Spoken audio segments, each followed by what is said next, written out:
Let's talk about the founder and the mentor journey. I always feel that even before the startup founders start investing his time and money, he or she should go and look for a founder or a mentor. Getting and talking to some kind of a mentors will first help you with the Pareto principle. What are those 20% of mistakes that 80% of startups would make?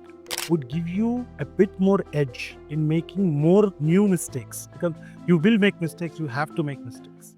So let's talk about the founder and the mentor journey. I always feel that even before the startup founders start investing his time and money, he or she should go and look for a founder or a mentor or an advisor to bounce their ideas, use them as a sounding board, and then get going on the right foot rather than going into the market, making some mistake, and then going and finding a mentor. What is your view on that? What should be the founder journey in finding a mentor? See, being a second-time founder, if you would have asked me this 5 years back, my answer would have been a little different versus now. See, there's nothing like a playbook for a startup, honestly, and specifically in a country like India, the startup culture itself is very new, and we don't have any kind of ecosystems that are there, like Silicon Valley kind of a thing that is not there here, right? So, getting and talking to some kind of a mentors will first help you with the Pareto principle. What are those 20% of mistakes that 80% of startups would make? If you can avoid those mistakes by knowing these mistakes upfront through mentors or through people who are already doing this for a long time, would give you a bit more edge in making more new mistakes while you're starting while you're doing a startup, because you will make mistakes, you have to make mistakes because it's nothing like a fixed path. Right. But can we make new mistakes than make the same repeated mistakes that everybody makes? And that's where a mentor or an incubator kind of a place really helps in trying to give you that air cover with knowledge and information and frameworks that can at least give you an unfair advantage when you go into the market. Right, right. You have worked with Google, Dell, and led team across, US, Philippines, India. What are the key lessons that you have learned there while working for Google and Dell that you applied when you started your own startup and two of them, and then what learnings you are bringing and giving them or imparting them to the founders that you are mentoring today? Got it. Okay, I'll give three. One is definitely my top of my list. What I learned and what I'm very consciously follow is the customer obsession. So from day zero, you got the low tolerance for anything related to customer and customer value is one thing that is imbibed when you start working for a company like Google. It kind of imbibes in you that hey, customer comes first, customer is always right, and how do you make it happen is where the whole name of the game is. So that one lesson has really helped me in all these years in my startup journey for the past 10 years now. That's one. Customer obsession is definitely the thing that I'm taking and will be carrying forward forever. Second thing is uh, obsession. It's like there's this DNA of 10x thinking versus 10% thinking. So Mhm. again, same thing like when you work for a company like Google, by default their whole expectation 10% doesn't cut it.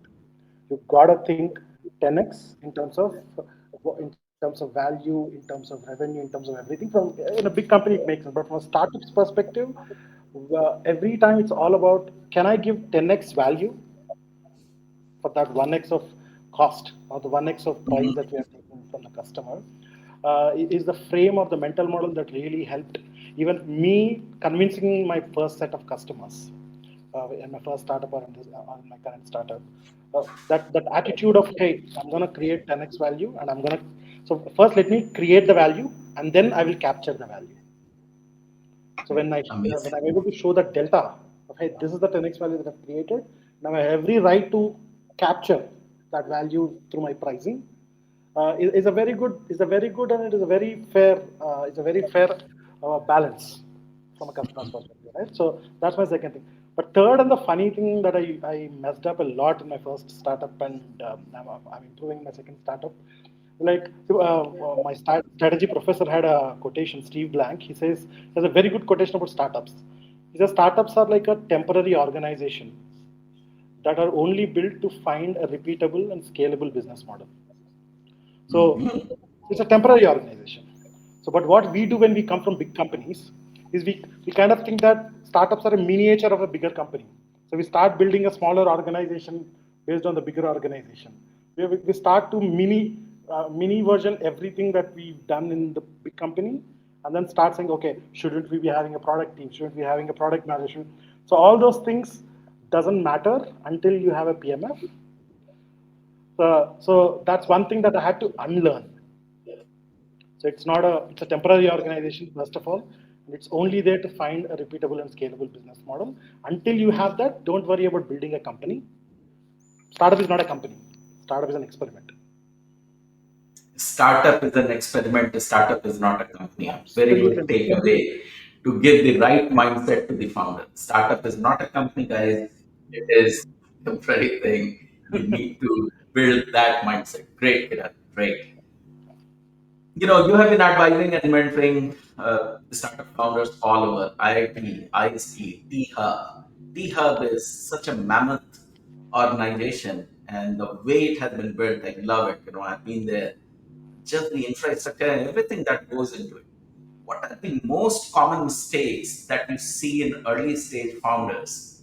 That there will be a set, there will be a cohort coming, majority of them will be making the same mistake. And why those mistakes are not being talked about, so the new cohort of folks who are coming to you don't are already prepared, or they don't make those mistakes. Got it.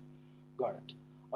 Okay, before going to the mistakes, so definitely, see, T Hub, I've been part of T Hub for like 8, 9 years. Thank God I chose T Hub as my first place because, as I said, right, 20% of mistakes, 80% of the time. So it's an ecosystem. It's a huge ecosystem, and it's a microcosm of a macrocosm. Like it's like a 10-floor building with 600 startups, 600 startup founders. And specifically, I'm sitting in a center of excellence called MAT, Machine Learning and Artificial Intelligence Hub. Again, dedicatedly focused on ML and AI startups. So when you start working with 130 founders who are all deep tech AI founders, your chances of making mistakes are much lesser.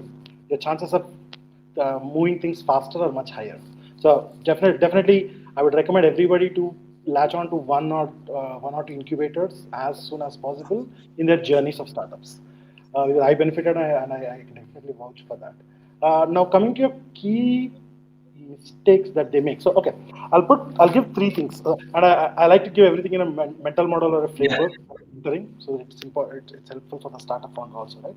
See, in product management, there's something called we all know MVP, minimum viable product, but founder, specifically the early stage founders, confuse or they don't understand MVP as it should be. So see, there is something called when you're there's something called a first mile experience in a product versus a last mile experience.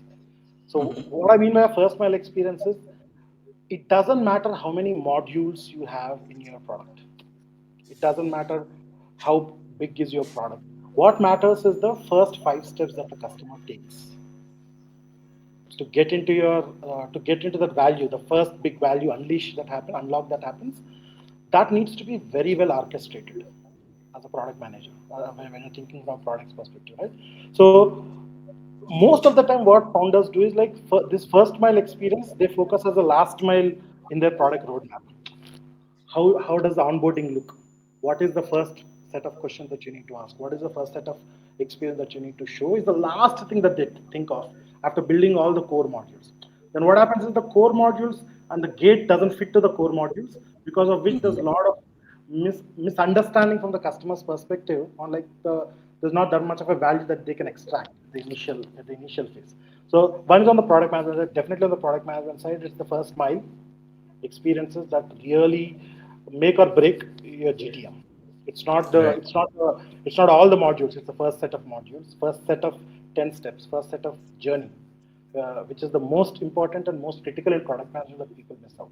And of course, when you are a product manager for a big company, you get this, but at a startup level, people don't realize that. They focus on the core module and make it more deeper and deeper, and they forget to build the experience to get to that core module. Which I see consistently whenever I'm reviewing the product Mhm. features. So they overcomplicate it. That's one. So like MVP, there's something called MVS. So it's also minimum viable segment that you should be focusing on. You cannot focus on everybody, everywhere, every time when you're in that initial phases. Take that niche, that minimum viable segment, and then go deeper on that one or two particular segments, and then solve one or two problems for them in a very deeper way than being everything for everybody, which is a mistake that people do again because they over optimize on product. That's the whole thing. At the Mhm. end of the initial phases, that's not the right way of doing it. So, and the third and the most important thing, again, I'm also a victim of it. And whatever I'm telling is the lessons that I have learned. As in, it's Right. not there's nothing gyan here. Mhm. Uh, Pricing is one of the critical and an important iterative process in the journey that people miss out. So when you go and ask a customer, what do you think about this pen versus what do you think about this pen at $10, you get a very different conversation, Ah, yes, yes. right? So we all over optimize on what do you think about this pen? Do you think you need this pen? Do you think there's a market for this pen? Will you buy this pen? All those things are okay from a theoretical point of view. But when you start putting comma at $10, comma at $75 per seat, is where the real things come out. And we realize that way later, and you can't come back. Mhm. Is Yeah. what is what I would say. MVP, MBS, and the pricing. Pricing. Yeah. Great, great. Thank you so much. Let's talk about pitch and from idea to story. As a mentor, when a founder is pitching to you, uh, be it for funding or be it for that, hey, I'm looking for a advisor like you. Would you join my startup? What are these signals, very early on signals that you look for in the founder and then make a judgment that, they get it or they don't have it in them? Is it the idea? It is the presentation? It is the fire in the belly? Or your three formula? Got it. For me, it's way more simpler and common sense than all those. For me, it's all about my metric or my way signal that I look when I look at the startup and they're trying to pitch is like how much of his day or how much of his man hours that he's spending is he spending outside of the building or is he spending inside of the building? What I Mhm. mean by that is like, so is he getting out of the building and talking to the customers more than sitting inside the building and building a product more? So what is the proportion? Mhm. Ideally, we should live in outside with the customers and then come every day, come home or come to the office, build a feature, go to the customer, iterate, come back. Should be the attitude at the initial phases versus how 90% of the time they're inside the building, building the product, and then once in a while going out to validate and then coming back. Is the first signal that I look when I really Mhm. look at whether they're really getting it or not. Is the first thing. Second thing I would say, see, of course, there is this uh, why this, basically, why are you solving, what is the problem, why this, and of course, why now? Why are you Mhm. solving this and why are you solving this now? The clarity on those two things. But the most important thing is why you? Why should somebody buy from you? What is that differentiator or subjective knowledge that you're getting into your product that gives you an edge when you're going and when you're launching the product? So I look at those things. If they talk more about the roadmap, if they talk more about the depth of the product, if they talk more about the technical architectural depth, means nothing at the initial phase. As you Mhm. as you go, it's important, but at your initial phase, that's not what is important. So it's the why you, why now, and how much of customer insight are you getting into your product on a very periodical way to iterate Yeah. on your product. Yeah, So, I align. for example, for me, for my current product, Lava.ai, I launch, I relaunch, I launch, I iterate, I relaunch, only for a reason here. When I go to the market, customer looks at it in a very different way. I go back, relook, and relaunch. So there are so many pivots that you have to do. I forgot whether it's called as a pivot or it's called iteration. Mhm. No, no, in all fairness, I empathize with the founders when they start putting the TAM, SAM, and SOM numbers. Are they are, basically, see, they also don't get it. It's not fair on them also to when who taught them TAM, SAM, and SOM. There's nothing and then for me at least, whenever I enter what I do, it's not the TAM, SAM, and SOM. The big numbers don't mean much at this stage, at your ideation stage. It matters when you're at a series A and above. For us, what matters is your SOM, which is more visible. What you have to say is in the next 18 months, these are the 1700 people that I'm going to target multiplied by this price is going to get me this. It's going to get me 5 crores of revenue. Yeah. Should be your SOM, and then comes other pieces. So yeah, same thing. We all make those mistakes and then come and learn. Actually, it's right. Okay, let's talk about the founders who are good in storytelling and a founder who are using hard numbers in their pitch. What do you love more? Okay, so this is the storytelling. So this is one of my favorite topics. See, storytelling at, at the initial stages of your company, what you have is a story. You don't even have a product. Forget about hard numbers, right? It's only the story that you have. It's the idea, it's the vision, and how you're going to manifest that vision, right? And if you, as a founder, if you have to be a storyteller, and for me also, see, you're not telling a story just to a customer. See, what I say is like there are 3 or 4 stakeholders for a founder that he needs to keep on storytelling. One is of course the customer, and the story that you tell, even though it's the plot is the same, the way you tell the story is different based on these stakeholders. Right? One, what's your story to your customer? Second, and very important at the initial stages, is what's the story that you're going to tell to attract talent? Mhm. Because ultimately, you don't have money, right, to attract senior folks or folks that you can't afford. The only Right. thing that you can do is attract them. You can't buy them. So to attract, what is the story that you're telling? What is that compelling vision that you're trying to visually show to make them raise their hand and say, "I want to work. If not full time, I want to at least contribute over the weekend." So that is the story part that a founder has to really nail before even telling the story to the customer. It's a story that you have to tell to the talent, to people to acquire, right? And then and then another most important thing is the story that you're going to tell to the partners and stakeholders. See, you can't do everything on your own. You have Right. to you have to partner. Partnership is a very big word, but you have to find synergies. You have to find, even for you to get a Google Cloud credits or AWS credits, it's a story that you have to tell. Mhm. Why should somebody give you credits? What will you do with those credits? How will you build? How big of a product are you going to build? Is also a story that you have to tell your stakeholders or your partners to get part, right? And of course, the last and very also important based on the stage is the story that you're telling to the investor. Investor doesn't care about today. Investor cares about from today where you're going tomorrow and how are you going to go there. And these are very different stories. The customer doesn't care about your vision. Customer cares about the reality today. What is the problem that you're trying to solve with this particular thing?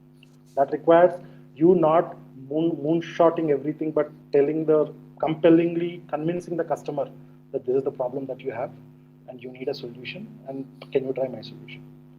So these are very different things, and this all comes with practice, but it's important. What I'm saying is like that's the storytelling is the only currency you have at Mhm. that at the initial stages, and that attracts more currency. It can be through connections, through network, through funding, through first trials, through partnerships, but it's a storytelling. But having said that, I'm not denying the importance of hard numbers. Hard numbers are also important, but for me that hard number is, hey, not the TAM sound. Can you tell me predictably where are you going? Mhm. Predictably, how much are you spending? How much will you spend? So most of the time, what happens is when we go when we go to funding, that's when we decide we create a financial model. Financial model is not for the fund for the investor. Financial model is for you to see, Mhm. hey, this is what I want to build. To build this, this is how much I need, and this is how much I need per month, and this is how much I have, and this is how much I can runway survive. And after that, I need money. Can you come? And this is the story. Can you come join? Right, right, So hard numbers are also storytelling numbers only at the end of the day, because what do you have to show in numbers? right. Your financial model is also a story, and how Yeah, well can you tell decides whether ultimately you have nothing to show except for your vision at the initial stages. And as you gradually progress, you have you have more manifestations to show, but until that point, your weapon and your boon is the story right. that you have to keep on So refining. true. So true. Let's talk about some early stage investor because in India as well as here in the US also, many professionals are now calling themselves angel investor because they want to taste the water and they are first time investors. So at times they are also not fully aware of the risk, the benefit, the upside, the downside, and all. At least here in the US, when you join an angel group or something, they try to educate you, but generally, in a very structured way, there will be a group who will be looking at the startups, there will be a group who will be looking at the due diligence, and then when the startup founder is investment ready, it opens up to all the investor in that angel group.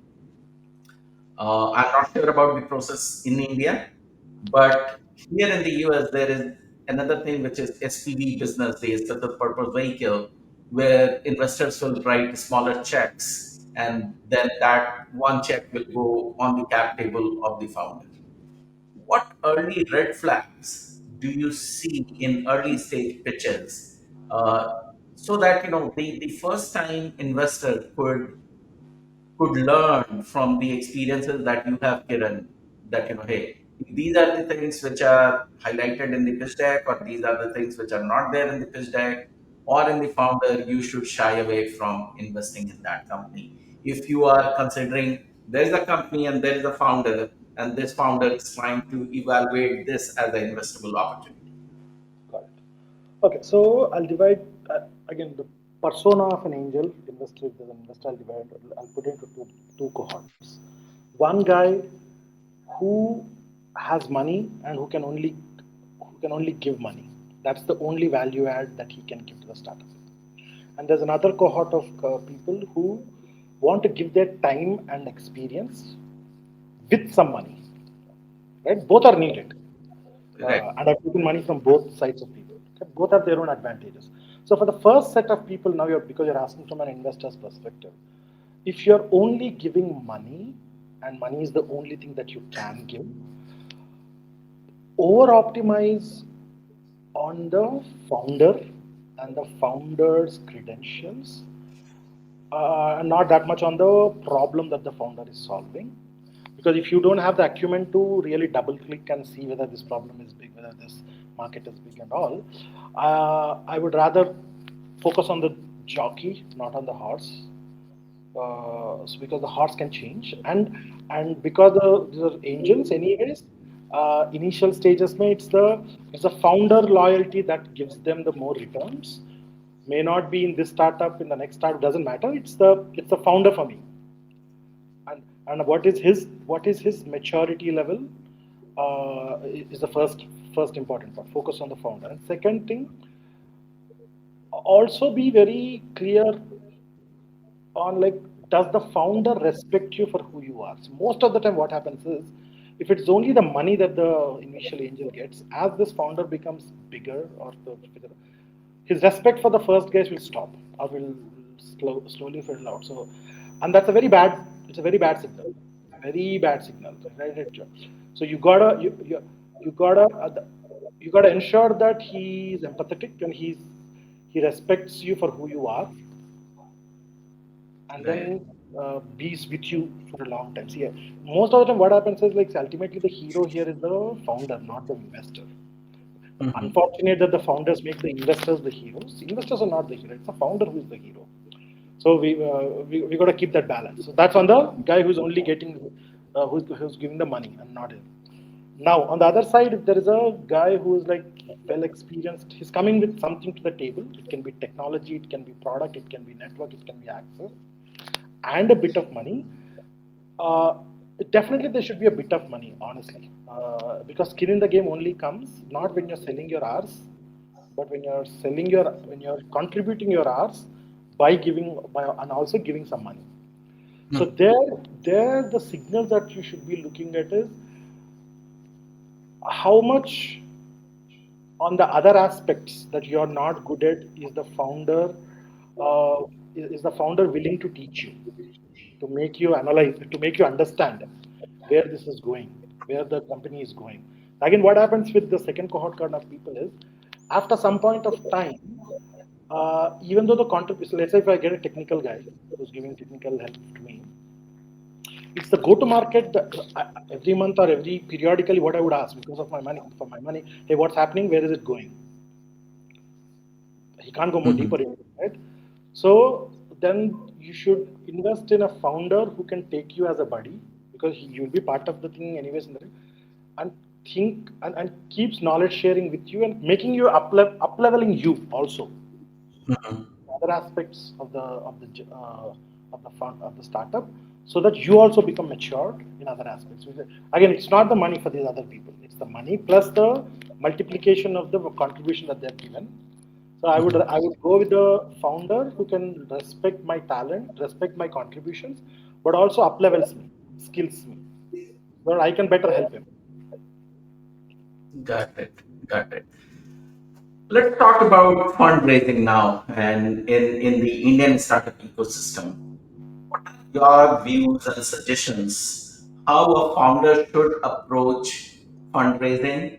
Should they bootstrap it the longest that they can? Should they look for all the government financing options that they have available, be it grant, be it loan from the government? Or they should just go in for a early stage, idea stage investor, raise some investor money, and then get going into building their product or services or Okay, platform. okay, understood. Again, so 2 3 points there. See, before going on, like, should we be chasing VCs or should we be bootstrapping? There's a penultimate point or the question that we need to answer is when should you raise? When should you even start thinking of raising? It all comes back to something in your company or in your startup should be working disproportionately well. There should be some unfair advantage. There should be some asymmetric advantage that you are accumulating. You as a founder will know. It can be your GTM, it can be your product, velocity of product features that you're launching. It can be about people paying. It can be about the pricing plan that you have decided. Something is working in your favor, and it has to be quantifiable. Mhm. Only then the story and the hardcore numbers have to fall in place. So that's for me. That's a good signal. Something is working. Yeah, remaining places things are messed up. That's why you're taking money, to ensure that the other pieces are not going well. So that's the timing part of it. Now chasing VCs. See, again, first time founder was a second time founder. Now the realization that I have is like, see, it's not why why are we making the assumption that we are the founders are the only one that have to chase VCs? What makes you think that VCs are also in the hunt to chase for a successful startup? Why are we underestimating their ecosystem or their algorithm of figuring out which startups are working, which startups are not working, which startups are to reach to, right? So I strongly believe, because I do have friends in the funding community, right? They have way bigger nets to hunt, fish nets to fish and spears to hunt, to find that right startup, to find that right founder. Their ecosystem is way bigger, broader, and connected. So Mhm. you don't have to chase. If things are working in your favor, they will reach out to you. So 95% of startup founders don't realize that. You think that you have to go hunt that founder, VC, give your card, get your. If things are working, there is a law. The karma comes back. You don't Yeah, have to, you don't have to chase. And most of the time, what I see is like this like 70-30. Most of the startups that are funded are also the startups that are not pitched, that are the one that was reached. yeah, So that yeah, yeah, shows no. absolutely. There's this Rumi quote which I love. Rumi says to the flower, "Hey flower, don't. Why are you worried about? Focus on building honey. Don't worry about the honeybees coming. If the honey is there, honeybees will come." Yeah, yeah. So true about it. Yeah, Uh, when you in investable startup, many a times you'll hear that we are oversubscribed, we cannot take your money. There were two instances very soon in India. I wanted to invest about 1 crore, 125,000 dollars. They were oversubscribed. They only get $10. So with all the push and pull, didn't work because they were oversubscribed. Then they exactly. said that wait for another round. Another round. And I see that shows, right? That empathy. That's why I told storytelling is from an investor also. You need to empathy is also important. That you need to see from their perspectives. That is also smartness. That is also coachable. That is also mentorable. You need to also look from what are they looking, what is their criteria, what is their vested interest, what are their life cycles. Knowing that will really help in trying to customize yourself to see whether you'll fit. And one more thing, nowadays I'm telling this to startups that I'm mentoring is like funding may not be the maybe your startup may not be a fundable startup ever, which is fine. Even having Mhm, a 500K revenued company with 10 people is still a good company. You don't have mhm, to. You don't have to, if you don't have the aggression to really take it big. You don't get into it. Uh, your optimization metric is not funding. Your optimization metric is how many paying customers did you get. So that's why my your third point about bootstrapping. I strongly believe. I really believe this. It's your customer who should pay your bills, not your investor. yeah, yeah. So customers should pay the bill. Customer should pay Yeah, the bills. Yeah, after that, okay, customer should pay for this month, next month, and then for the next quarter, you should have investors so that you can scale. And then when so founders miss out on that metric, things will not fall in place. yeah, so true. Let's talk about building versus selling. And you are strong. You have strong views that building a product is easier than selling a product. And you have a product called Rava AI, your AI powered GTM. So let's talk about that. In the context of two tech founders who came up with an idea and did some market validation, they started building. They are not trained, and many a time the founders are very young, so it may be their first sortie. They are not somebody who is coming out of Google, or where they have gone through the process. What they should do? Should they build? Should they look for customer first? And why selling is so difficult, Kiran? And how you or Rava AI can help them, and what mindset they should have to look into selling their product or platform. Sure. Okay. Okay, let me start with my startup journey and then come back on and then tie it down to what I'm currently doing with Rava and why did I start Rava. That would help Yeah, you understanding whatever I'm saying. See, in my first startup, I started an edtech startup. Uh, I came back to India, leaving Google, was in Mountain View, came back to India and wanted to do something in edtech. And of course, being a product guy, over optimized on building a product, over optimizing on. And of course, see what we do initially is founder led sale. We aggressively focus on that because we are the salespeople, right? At the end of the day. So that worked out in my favor in my tech startup. My first customer was a big customer, like an enterprise kind of a customer, because they didn't buy the product, they bought me. They bought my vision. They bought what I'm building. Right? But eventually, what I did not realize while I was going in that cycle acquiring customers. We had 1 million students downloading our app and using our app, and things were all working. It's not like things were not working. But the moment I built a system around me as a founder, Mhm. so if I was in the loop, sales would happen. If I'm out of the loop, sales wouldn't happen because the next sales guy was not able to convince about startups. About the product as much as I was able to. So I didn't build a marketing engine. I didn't build a machine. I didn't build a machine that has a brand. My previous company was Ignify. His name was Ignify. So it was all me and me myself. So if I'm there, things would work. So suddenly when COVID came, I was not there in the picture. I could not be in the picture there. Mhm. And the system, there was no system to run on its own, right? That was a major setback.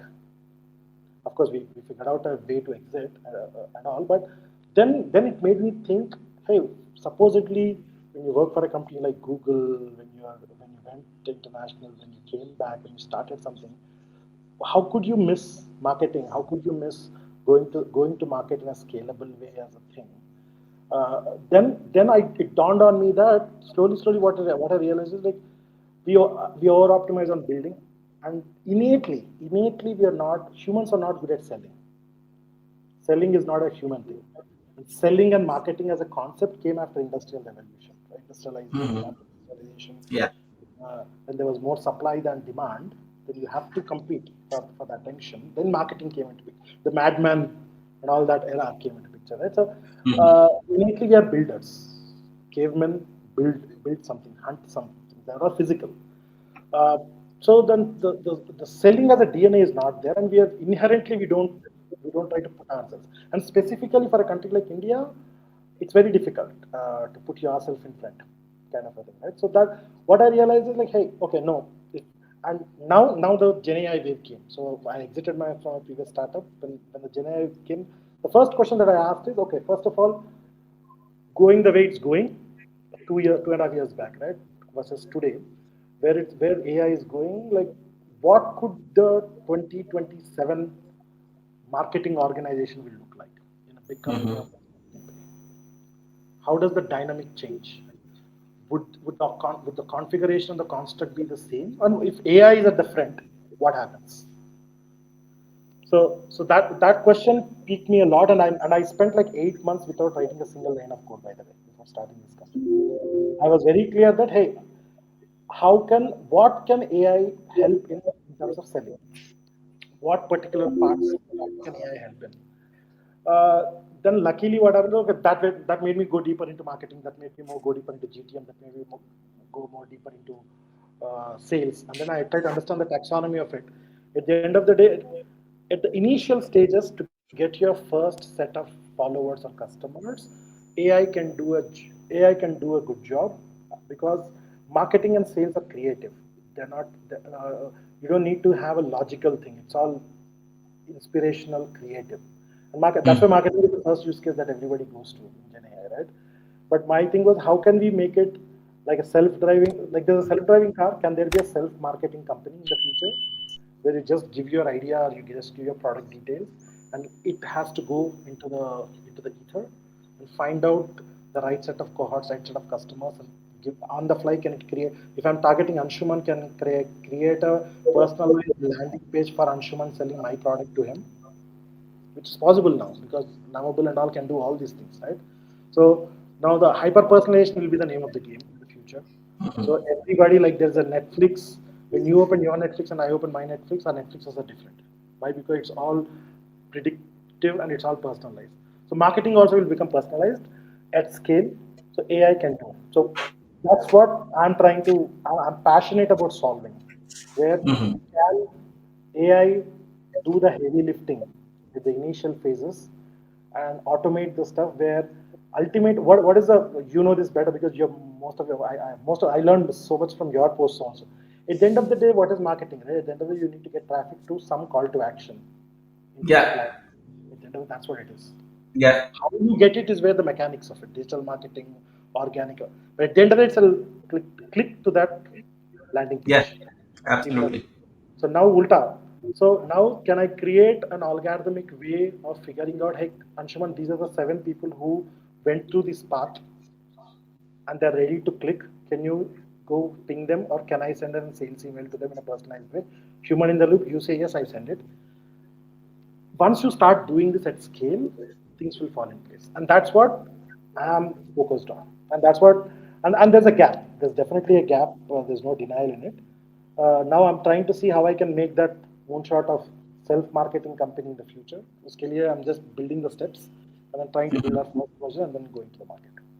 So where are you in your journey right now, Kiran, with Rava AI? Is the product ready? Is people using it? What is a unique customer persona who will be a right fit for your company? Got it. So we have around 975 as we speak companies using freemium or freemium product. We have around 98, 96 or 98 as of today paying customers Okay. to our product. Everything is organic. I don't spend anything on ads, but everything is organic. Everything is thought leadership. Everything is what we put across and then attract the people. My ICPs as of now are startups and mid-sized companies. But as I told you in the beginning, right? You go to a market and market tells you something else. Market gives you some other feedback. Yeah. uh, we real we are realizing that incubators and pre-incubators are the real users of products like this because they have a cohort. They need to support them with all the pieces. One of the pieces GTM. So now it's like a ready-made. They take bulk licenses and give to these cohorts to say, okay, now go validate your idea using Rava. Now go create your marketing collaterals using Rava. Now go create your content calendars. Now go prepare for funding using Rava. So that use cases are working out very well. And of course, every day it's an iteration, uh, Mhm. slow and steady. But we are not yet there where there's a full product market fit. But I am the first person to know when there's a product market fit.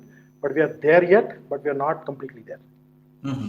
Okay, okay, very nice. I will certainly look deeper into it because I have a couple of products. One is Ready Score, which gives a readiness score to the founders once they upload their pitch deck and the application for their startup into the system, and we review their profile on 40 investor-led parameters.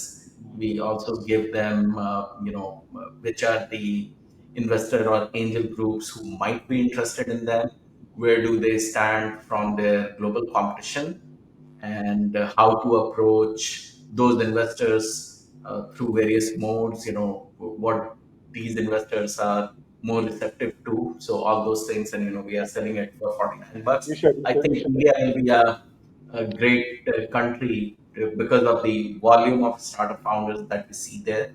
And I'll come to you, Kiran, and see For sure, how for sure. Please you do can come. make it happen. One point that I also want to say again, it's not about Rava, right? For us, let me try to abstract what I've learned in this to the startup founder also.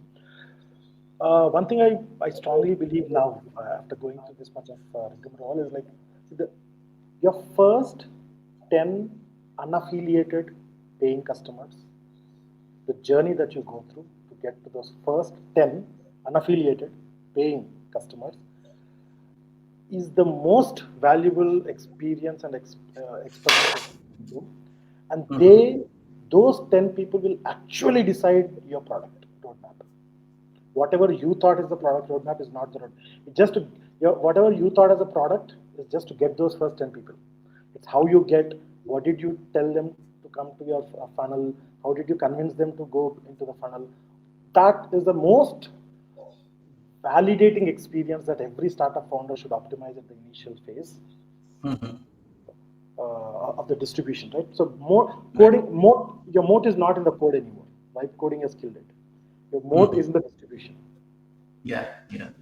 Yeah, Great. First 10 unaffiliated paying customers will decide your customer journey and how to attract absolutely. thousands and thousands of such. Makes sense. Let's talk about your mentorship now. You have been mentoring at T Hub, ISB, which are you know super specialized centers of excellence when it comes to startup founder and mentoring them and whatnot. But then you are also connected with Startup Jharkhand, which is a tier two, tier three city kind of, and they have their unique challenges and all. what similarity do you see between the founders from an NSB or a founder who is registered with T-Hub and somebody who is at Startup Jharkhand? And what the Startup Jharkhand founders should do to compete in the global ecosystem, first in the Indian ecosystem and then in global ecosystem, be it for customer, be it for funding, be it for mentorship, be it anything in the startup ecosystem. What are your thoughts on that? Yeah. Again, so I got involved in Startup Jharkhand and also IIT Mandi in the last 1 year. So these are two different planets. When you look at a T Hub, when you look at Bangalore, Startup Founder versus a Tier 2, Tier 3, Jharkhand kind of places. Uh, See, one thing that I really like about the Jharkhand and Mandi kind of places is like the obsession of over the bottoms up problem that they want to solve. They don't know how to solve, but they know the problem so deeply that in contextually to the customer on the ground. It can be the sustainability, it can be solving for Himalayas. They the kind of experience and exposure that they get to the table in terms of the customer insight is amazing. uh, the subjectivity is really really commendable. Yes, what what is not working out in their favor is the technical acumen and the taking the product to the market acumen. So they're passion. So both you have like in a startup, there are only 4 5 things that we do. We plan, we build, we sell, and we deliver, and of course fund. We get fund. Yeah. So plan, build, sell, deliver. Right? Uh, they can plan because they know what you're talking about, and because they're more grass or they're more rooted. It's fine. It's the building and the selling part. Again, delivery they're really good because when you know the customer so deeply and there's a skin in the game, you know how well to serve them. It's the building and the selling part is where they need a lot of experience and exposure. And thankfully, and I'm so happy. Even today, when I saw the paper, like when Modi says vocal for local, Vikasit Bharat, and all these things, the wave of AI now coding, now building is not a big deal. It doesn't matter if you're Mhm. in San Francisco or if you're in Jharkhand or if you're in Hyderabad. Doesn't matter. It's the level playing. The field is level played from building's perspective. So it's only about how do they take it to the market, how do they the usual suspects, and how do they get the first time customers. That's where the real challenge and real game changing thing that needs to happen. One second, they from day zero they are multilingual. They focus on their language, Mhm. and thanks to AI again, it's not difficult to do your product in your local language. Mhm. So there's a huge vernacular advantage that these people will get into the system when they start launching products in their local languages, which really would help the mom and pop who are there in the villages or in the rural areas to also benefit from this technological wave, which is working, which is definitely working out in those favor.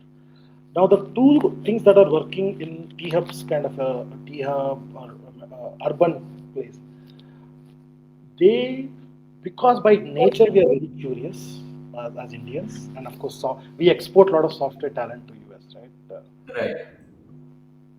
They crack the capability of a new technology very fast. It can be Nano Banana, it can be VO, doesn't matter. Like, by the time it's launched, by the time we wake up, some jugaad comes out. So Right. building the product is not at all difficult. What is specifically for startups in urban areas, thinking globally and trying to take your product to an enterprise is a skill that is still not yet completely garnished. It's not yet there. So because you have a technology doesn't mean that you're an enterprise who's sitting in US will take your product. There's a very different context. There's a very different expectation, Mhm. and there's a very different way of showing ROI, which is Right. more. which is more important, is the pieces that are missing in Mhm. startups. In startups that are Mhm. done by, they can build, no doubts. They can Right. build. Now, how do you position? How do you take it to the global markets? Is where the bigger problem is.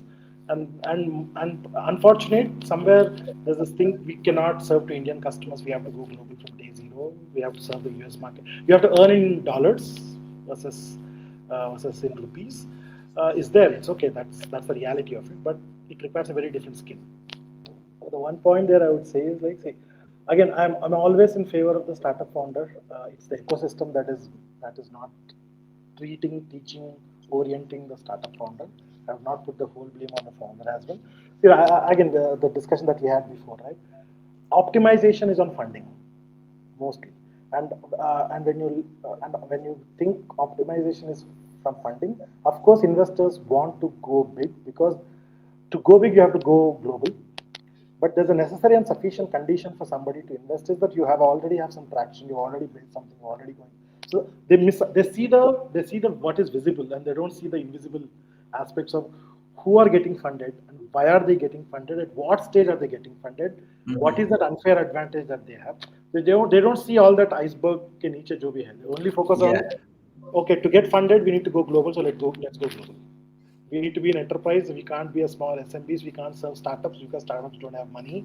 That's why we need to. Yes, those are all real. But if your optimization is to funding, they are real. Your optimization is, hey, how do I get my first 100K revenue? How do I get my first 1 million ARR? That requires a very different way of orienting. Yeah. Yeah, so true.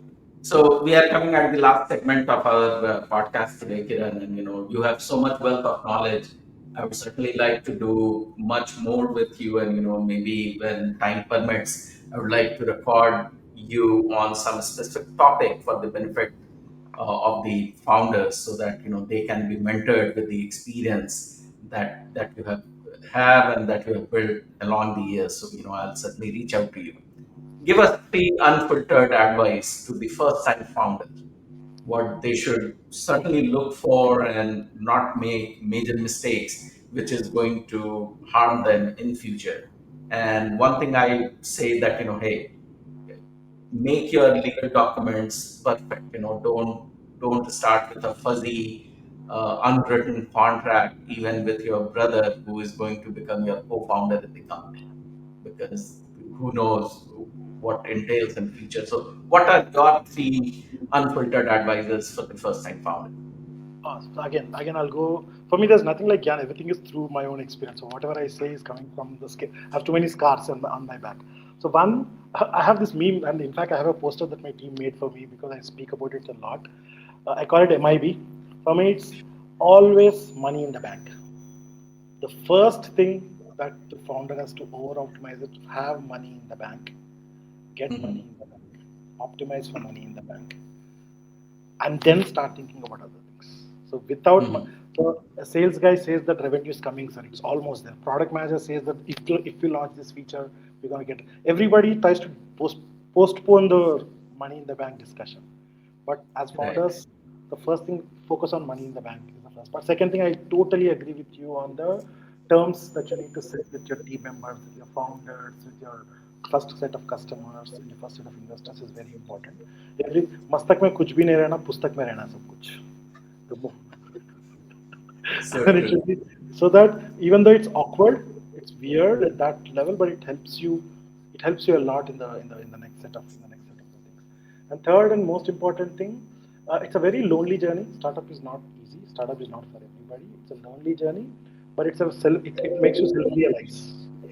It excavates so much of your strengths and your weaknesses. It's a very amazing Mhm. journey. Uh, Hustle, show up. Always show up.